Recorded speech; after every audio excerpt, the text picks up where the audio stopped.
2025 সাল তো বটেই, 26-এর এই ফেব্রুয়ারি পর্যন্ত দেশের সবচেয়ে উচ্চারিত নাম ওসমান হাদি।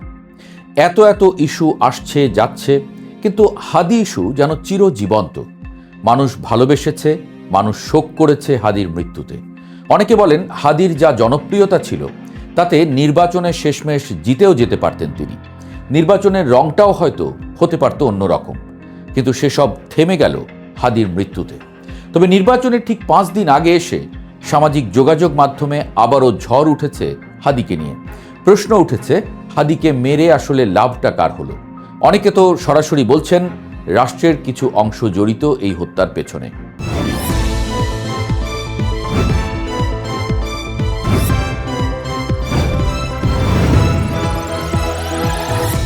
হাদি হত্যার বিচারের দাবিতে গত শুক্রবার আবারও উত্তাল হয়ে ওঠে দেশ। ঢাকা পরিণত হয় রণক্ষেত্রে। পুলিশ ও ইনকিলাব মঞ্চের মধ্যে ধাওয়া পাল্টা ধাওয়া হয়, আহত হয় অনেকে। কিন্তু প্রশ্ন উঠেছে, নির্বাচনের ঠিক আগে এমন সহিংস পথে কেন গেল বিচার প্রত্যাশীরা? অনেকে সন্দেহের সুরে বলছেন ঘটনার পেছনে আছে নির্বাচন বানচালের ষড়যন্ত্র। যদিও ইনকিলাব মঞ্চ সেই অভিযোগ প্রত্যাখ্যান করেছে, বলেছে নির্বাচন সঠিক সময়েই হতে হবে। তবুও আলোচনা থামছে না। এই উত্তাপে ঘি ঢেলে দিয়েছেন ইরফান শেখ নামের জাহাঙ্গীরনগর বিশ্ববিদ্যালয়ের এক শিক্ষার্থী। হাদিকে নিয়ে তার এক বিস্ফোরক ফেসবুক স্ট্যাটাস রীতিমতো তাসের ঘরের মতো অনেক হিসাব উল্টে দিয়েছে। তিনি লেখেন, সম্ভবত এটা আমার লেখা সবচেয়ে ঝুঁকিপূর্ণ পোস্ট। পুরো স্ট্যাটাসটি অনেক বড় হওয়ায় সংক্ষেপ করছি। যা হোক, ইরফান লিখেছেন, আওয়ামী লীগের যদি কাউকে গুলি করতে ইচ্ছা করে তবে তালিকায় সবার উপরে থাকার কথা নাহিদ, হাসনাত বা সার্জিসদের, যারা কোনো সেফটি নেট ছাড়াই ঘুরতেন। কিন্তু লীগ তাদের না মেরে জুলাই আন্দোলনের থার্ড লেয়ারের কর্মী ওসমান হাদিকে মারল কেন? হাদি মাত্র 1.5 বছরের মধ্যে কোত্থেকে এত কোটি কোটি টাকার আসবাবপত্র আর সংগঠনের অ্যাসেট তৈরি করলেন? হাদির পেছনে নিশ্চয়ই বড় কারো আশীর্বাদ ছিল। হাদি ন্যাশনাল ফিগার ছিলেন না, কিন্তু তাকে সিগমা মেল বানানোর জন্য মিম পেজ আর নিউ মিডিয়াগুলো মরিয়া হয়ে কাজ করেছে। তার পুরো উত্থানটা সুপার গ্লু দিয়ে দাঁড় করানো তাসের ঘরের মতো। ইরফান শেখের মতে সবচেয়ে রহস্যময় হল খুনি ফয়সালের কাছে পাওয়া 218 কোটি টাকার চেক। জুলাইয়ের একজন কর্মীকে মারতে কেউ এত টাকা খরচ করে না। এই কাজ কোনো কাঁচা হাতের নয়। হাদিকে মেরে আওয়ামী লীগের লস হয়েছে, আর সবচেয়ে বড় বেনিফিশিয়ারি হয়েছে জামায়াত। হাদির কোনো বড় অবদান না থাকলেও তাকে রাতারাতি ন্যাশনাল হিরো বানানো হয়েছে। জাতীয় কবির পাশে কবর খুঁড়ে তাকে দাফন করা হলো। হাদির বড় ভাইকে রাতারাতি ফরেন মিনিস্ট্রির মতো সংবেদনশীল জায়গায় চাকরি দেওয়া হলো। সরকার সব করার পরও কেন ইনকিলাব মঞ্চ এখন যমুনা ঘেরাও করছে? কেন তারা দিল্লিতে বসে থাকা আপার বিচারের বদলে যমুনায় গিয়ে সংঘর্ষ করছে? এটি কি নির্বাচন বানচালের বা রাজনৈতিক ফায়দা লোটার কোনো মেটিকুলাস ডিজাইন? ইরফান শেখের এই ব্যবচ্ছেদ নাড়িয়ে দিয়েছে সোশ্যাল মিডিয়া। প্রশ্ন উঠেছে, খুনিরা কেন নাহিদ বা হাসনাতের মতো হেভিওয়েটদের ছেড়ে তুলনামূলক লো প্রোফাইল হাদিকে বেছে নিল? বিশ্লেষকরা বলছেন, হাদিকে মারা মানে কেবল একজন মানুষকে মারা নয়, উদ্দেশ্য ছিল একটি বিশেষ জনতাত্ত্বিক ও আদর্শিক গোষ্ঠীকে খেপিয়ে তোলা। হাদির এই তড়িৎ উত্থান আর এই সুপার গ্লুর যোগানদাতা আসলে কারা? সেই প্রশ্নটি এখন সবচেয়ে বড় হয়ে দাঁড়িয়েছে সবার মধ্যে। যা হোক, সবচেয়ে বিস্ফোরক মন্তব্যটি হলো সেই 218 কোটি টাকার চেক নিয়ে। প্রশ্ন তুলেছেন, জুলাই আন্দোলনের এক কর্মীকে মারার জন্য কেউ কি এত টাকা খরচ করে? নাকি এই চেকগুলো ছিল একটি পরিকল্পিত আলামত, যা দিয়ে সরকারের উপরে চাপ সৃষ্টি করা যায়?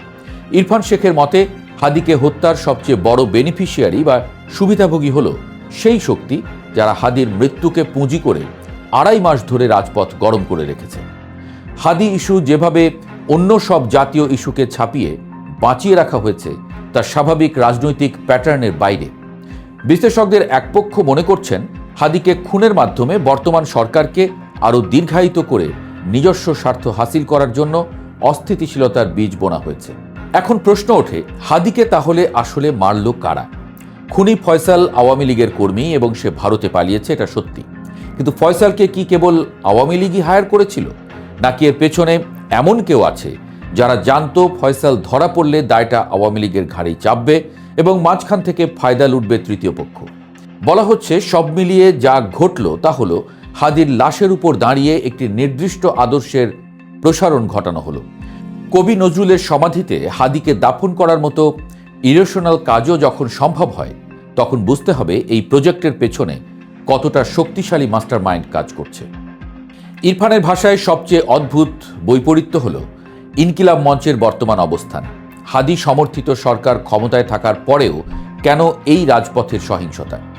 সরকার হাদির পরিবারকে 2 কোটি টাকা দিয়েছে, আর ভাইকে যুক্তরাজ্যের হাইকমিশনে চাকরি দিয়েছে। এমনকি তদন্তের স্বচ্ছতার জন্য খোদ প্রধান উপদেষ্টা জাতিসংঘের সাহায্য চেয়ে চিঠি দিয়েছেন। যেখানে জাতিসংঘ তদন্তের দায়িত্ব নিচ্ছে, সেখানে নির্বাচনের মাত্র 5 দিন আগে যমুনা ঘেরাও করা কি বিচার চাওয়া, নাকি সরকারের বিদায় বেলায় একটি চরম অরাজকতা তৈরি করা? বিশেষজ্ঞদের মতে ইনকিলাব মঞ্চ যমুনায় গিয়ে সেই শাহবাগী আমলের ফুটেজ খড়ি আন্দোলন করছে, যেখানে উদ্দেশ্য বিচার নয়, উল্টো পুলিশের সঙ্গে মারামারি করে ভিকটিম সেজে রাজনৈতিক ফায়দা লোটা। যদিও ইনকিলাব মঞ্চ সেটা প্রত্যাখ্যান করেছে, বলেছে আমরা যথাসময়ে নির্বাচনও চাই। যা হোক, সমালোচকরা তাতে থামছেন না, বলছেন খুনি ফয়সাল ভারতে, তাকে ফিরিয়ে আনা যে দীর্ঘমেয়াদী প্রক্রিয়া তা সবাই জানে। তা সত্ত্বেও বিদায়ী সরকারের উপর এমন অসম্ভব চাপ সৃষ্টি করা কি যৌক্তিক, যখন সরকারের মেয়াদ আছে আর মাত্র কয়েকদিন? সন্দেহভাজন অনেকেই কারাগারে থাকা সত্ত্বেও এই সহিংসতা প্রমাণ করে যে হাদি হত্যার বিচার চাওয়াটা এখানে স্রেফ একটা ওসিলা মাত্র। আসল লক্ষ্য হয়তো নির্বাচন বানচাল করা বা আসন্ন সরকারকে একটি অস্থিতিশীল পরিস্থিতির মুখে ঠেলে দেয়া। এখন সরকারের আসলে কি করা উচিত? বিশ্লেষকদের মতে সরকারের উচিত জাতিসংঘের প্রতিনিধি দলের কাছে দ্রুত সব নথিপত্র বুঝিয়ে দিয়ে তদন্তের প্রক্রিয়াটিকে গতিশীল করা। পাশাপাশি 218 কোটি টাকার চেকের প্রকৃত মালিকের নাম জনসম্মুখে প্রকাশ করা জরুরি। এই চেক যদি কোনো সাজানো নাটক হয়, তবে তাও জনগণকে জানানো উচিত। আপনাদের কি মনে হয়, সরকারের কি এই মুহূর্তে কেবল তদন্তে মনোনিবেশ করা উচিত, নাকি রাজপথে এই অরাজকতা ঠেকাতে কঠোর হওয়া দরকার? আপনাদের মতামত কমেন্টে জানাতে পারেন। আর সাধারণ মানুষের এখন কি করা উচিত? আমাদের স্মৃতিশক্তি কি আসলেই গোল্ডফিশের মতো? হুজুগে নামেতে ইরফান শেখের মতো প্রশ্ন তোলা শেখা উচিত কি?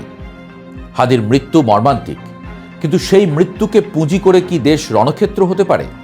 জুলাইয়ের ত্যাগ যেন কোনো নির্দিষ্ট গোষ্ঠীর সাউথ ইন্ডিয়ান মুভি মার্কা পলিটিক্সের বলি না হয়। সত্য প্রকাশ হোক, বিচার হোক, কিন্তু তা যেন লাশের উপর দাঁড়িয়ে ক্ষমতার নোংরা খেলা না হয়। এটাই প্রেসের প্রত্যাশা।